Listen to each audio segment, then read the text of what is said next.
Welcome back to Going Bush. So far on the show, we've ventured into the wilderness and met the modern-day piners who are salvaging what the piners of 100 years ago left behind. The Tipekana Plateau is a long way from Sydney, but that's where some of the salvaged pine has just ended up. When I was a young kid, I went down to Tasmania and saw Lake Pedder and heard all the stories about Huon pine. So this was in the 70s. And then the second time it came with full force was when I, for a whole series of reasons, ended up in the Prime Minister's outer office and just saw wall-to-wall Huon pine and thought the effect was absolutely spectacular. And then what happened to me was there was this opportunity when we started renovating here to work out what we wanted to do. And I'd always remembered what it was like in Government House and decided I wanted to try and replicate something like that.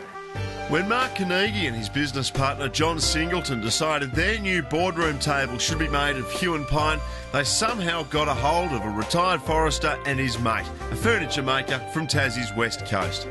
Well, the table was going to be the whole job initially, so that started out at, they wanted a 6 metre table, and at that stage we couldn't supply a dry 6 metre tabletop from any of the established sawmills, so we had to settle with a 4.5 metre one from Tas Special Timbers. It worked out 4.5 metres long by about 1.6, 1.7 wide. But the table was just the start. Since its completion, Lee and Rick have been hard at it as the project has grown into a monster, the businessman wanting the entire room to tell the Huon story.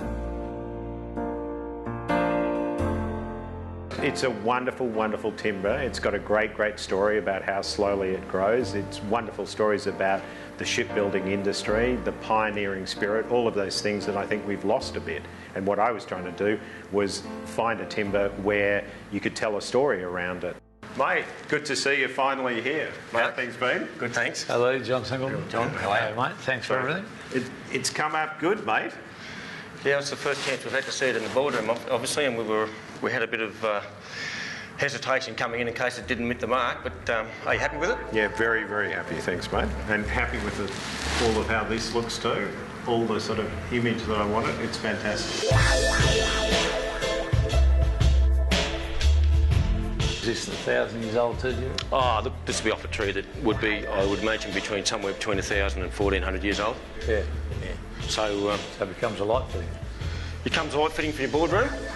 We're going to put a plaque here so people realise that this is a 1,400-year-old tree and it's been recycled and it's our board table. I think it deserves that respect and sense of history. Huon pine is one of Tasmania's specialty species timbers, and the Tipekana Plateau is the only place in the state where forestry is allowed to salvage the timber, which is then stockpiled at Island Specialty Timbers and available for sale to the public. To find out more, visit www.islandspecialtytimbers.com.au. And as for the boardroom in Sydney, it's far from complete as more work has been commissioned to make the entire room a room of Huon. Well, nothing appeals to me about boardrooms, because it reminds me of meetings, but it makes it, I think if you're going to have a boardroom, then have one. This will be a boardroom where you can come in and feel proud, because we're going to have Sydney Nolan paintings and the Kimberleys here. We're going to have Boyd's. We're going to walk in and think you're part of Australia's heritage, as we hope to be. And many of the companies and ideas that we develop and have developed, they're going to go on too. Maybe not as long as this table, but maybe longer than us. Now stick around after the break. The bold plan to burn waste to produce power, and a family business near Lismore still going strong after 3 generations.